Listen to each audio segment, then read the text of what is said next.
The wind in Chicago has a way of finding every gap in a coat, biting through wool and skin to settle deep in the bones. It was the winter of 1922, and the city was a grid of smoke and steel, clanging with the relentless sound of industry. In the Loop, the shadows of the skyscrapers stretched long and thin across the icy sidewalks, swallowing the people who scurried home before the street lamps fully flickered to life. Above the noise of the elevated trains and the horse-drawn wagons delivering ice, there was a silence that lived inside the buildings, a quiet hum of duty and routine that governed the lives of the working class. Arthur worked on the 4th floor of the Rookery building. He was a man of precise habits, a senior file clerk for a large insurance firm. At 42 years old, his life was measured in ledgers, in the precise way he arranged his ties, and in the solitude of his boarding house room on the north side. He was not a man given to idle chatter or public display. He wore his hat low and his eyes downward, a man who understood that survival in the big city depended on blending into the grey background. Every morning at 8:15, he would walk up the marble staircase of the Rookery, his cane tapping a steady rhythm against the stone. And every morning at 8:20, he would pass her. She worked on the mezzanine level for a small publishing outfit that rented space in the grand building. Her name was Eleanor. She was younger, perhaps in her late 20s, with hair the color of dark autumn leaves that she pinned up tightly, save for a few loose strands that often escaped by the afternoon. She dressed plainly, in hiccoloured blouses and long skirts that swept the floor, carrying a worn leather satchel filled with proofs and manuscripts. For the first year, they were strangers. They were just two bodies moving in opposite directions. On the staircase, one ascending into the bureaucracy of insurance, the other descending into the world of words. But the building was old, and the staircase was a bottleneck. Eventually, the daily proximity created a silent recognition. It began with a tightening of the grip on a handrail, a slight shift of weight to allow the other more room on the narrow steps. Then came the nod, a small, almost imperceptible tipping of the hat from him, and a brief, soft lowering of the eyes from her. It was not an invitation. It was a courtesy, a civilized acknowledgement of a shared space in a crowded city. Over the months, these seconds on the staircase became the anchor of Arthur's day. He found himself timing his walk from the boarding house to catch the exact moment she would be there. It was a courtly duty in its own way, a ritual of silence that required no conversation. In a city that shouted, this quiet was precious. He noticed the small details, the way she smoothed her skirt when she reached the landing, the smudge of ink sometimes on her thumb, the way she looked tired on Mondays and resolute on Fridays. He wondered if she noticed the shine he kept on his shoes or the careful knot of his tie. He assumed she did not. She was a woman with a job to do, and he was just a man in a grey suit on the stairs. The winter deepened, and the city was buried in a heavy snowstorm that turned the streets into slush and grey mounds. The heating in the old buildings struggled against the drafts. One Tuesday evening, as the office workers streamed out into the early dark, the wind was howling off the lake with a ferocity that stopped people in their tracks. Arthur stood in the lobby of the Rookery, waiting for the stampede to subside before he ventured out. He was tightening his scarf when he saw Eleanor standing near the revolving doors. She was holding her coat closed at the neck, looking out at the white swirl of wind with a look of genuine worry. He hesitated. It was not his place to interfere. His duty was to remain invisible, to maintain the professional distance that their separate floors demanded. But the wind battered the glass, and she looked so small against the vastness of the marble lobby. Arthur walked over. He stopped at a respectful distance, close enough to be heard over the wind, but far enough to avoid offense. He tipped his hat.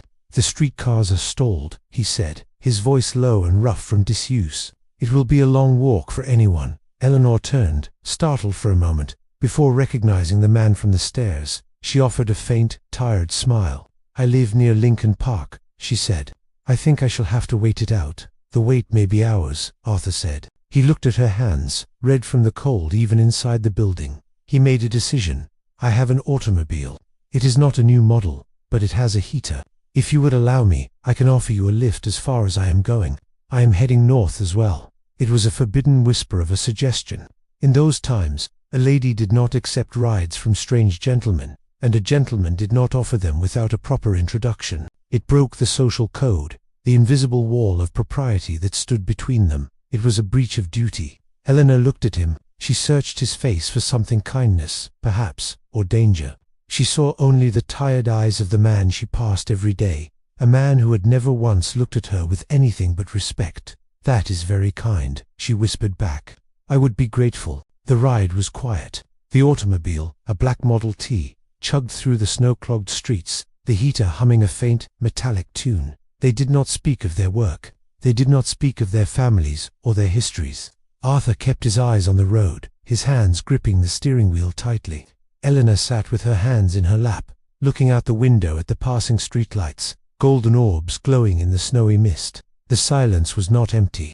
It was filled with the things they could not say. Arthur felt a warmth in his chest that had nothing to do with the car's heater. For 10 blocks, they were not strangers. They were two people sharing a small, warm circle of safety in a freezing, indifferent city. He felt a sudden urge to tell her that he looked forward to the stairs every morning. He wanted to ask what books she read, what made her smile, but the weight of his station, the fear of causing a scandal, held his tongue. He was a man of silence, and this was a moment that existed only because it was unspoken.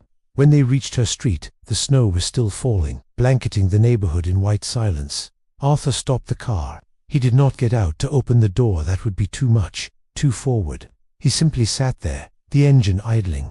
"Thank you, mister," she began, and then paused, realizing she did not know his name. "Arthur," he said softly. "Just Arthur." "Thank you, Arthur," she said. Her voice was gentle, carrying a warmth that lingered in the cold air. "I will see you on the stairs." She stepped out into the snow and walked toward the brownstone entrance. Arthur watched until she was safely inside. He did not drive away immediately. He sat for a long moment, the scandal of his own boldness settling over him. He had crossed a line. He had let a stranger into his private space, and worse, he had enjoyed it. The next morning, the staircase ritual changed. The distance between them closed by an inch. Their eyes met for a fraction of a second longer. There was a new softness in the way Eleanor nodded. It was a secret they shared, a small, golden thread woven into the grey fabric of their routine. For weeks, this quiet intimacy grew. They learned the rhythm of each other's steps. If Arthur was slow, Eleanor waited on the landing, pretending to look for something in her bag. If Eleanor was carrying a heavier box of books, Arthur slowed his pace to match hers, a silent offer of companionship. But the city does not keep secrets easily. In an office building where gossip traveled faster than the elevators, eyes were always watching. A junior clerk in Arthur's office noticed the lingering gaze. A secretary in Eleanor. Hess' firm saw the ride drop off one morning when Arthur had offered to drive her again during a rainstorm. The whisper began. It was not a loud shout, but a murmur that spread through the break rooms and the typing pools. An unmarried man and an unmarried woman, seen together too often, sharing rides and glances. It was a scandal of the smallest sort, but in the rigid social hierarchy of 1920s Chicago, it was enough. It was unseemly. It hinted at impropriety. It threatened the strict order of the workplace. The turning point came on a grey Tuesday in April. Arthur was called into his supervisor's office. The man was older, a man who valued propriety above all else. He did not shout. He spoke with the calm, cutting voice of a man destroying a reputation with a pen. "It has come to my attention," the supervisor said, not looking up from his ledger, "that there is talk of a familiarity between you and a young lady from the mezzanine. This is an insurance firm, Arthur. We deal in risk, and you are becoming a liability." Arthur stood by the desk, his hands behind his back. "My conduct has been respectful, sir. There has been no impropriety." "Impropriety is in the eye of the beholder," the man said, finally looking up. "And the beholders in this building are sensitive to such things. The distance must be restored. You understand what I mean?" It was not a request, it was a command. His job, his meager livelihood that paid for his room and his meals, depended on his compliance. He was to return to his duty of invisibility. He was to cease the morning waits, the afternoon rides. That evening, on the stairs, Arthur saw Eleanor. She was coming down as he was going up. She stopped, her face lighting up with a tentative smile.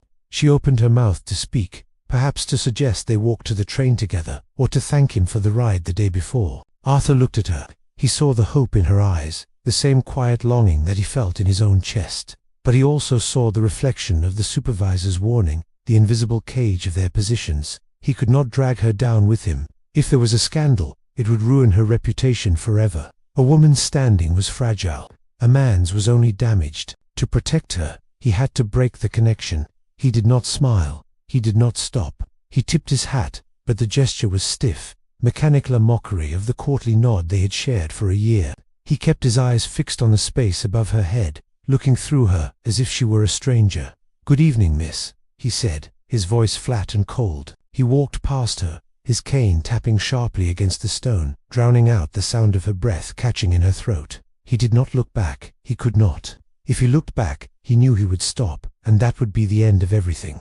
The next morning, he timed his walk differently. He left the boarding house 5 minutes early. He rushed up the stairs, taking them 2 at a time, his heart pounding with a rhythm of panic. He reached his desk before she had even arrived at the building. He did the same in the evenings, leaving late or escaping through a side exit to avoid the lobby. Days turned into weeks. The spring rain washed the snow away, and the city came alive with the noise of construction and traffic. On the stairs, there was only empty space.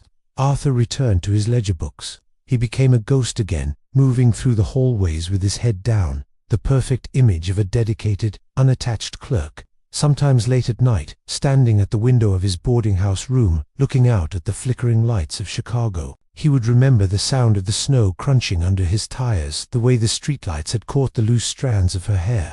He would wonder what books she was reading, if she still took the stairs, or if she had moved to the elevator to avoid the memory of him. The scandal had died as quickly as it started, smothered by the return of routine.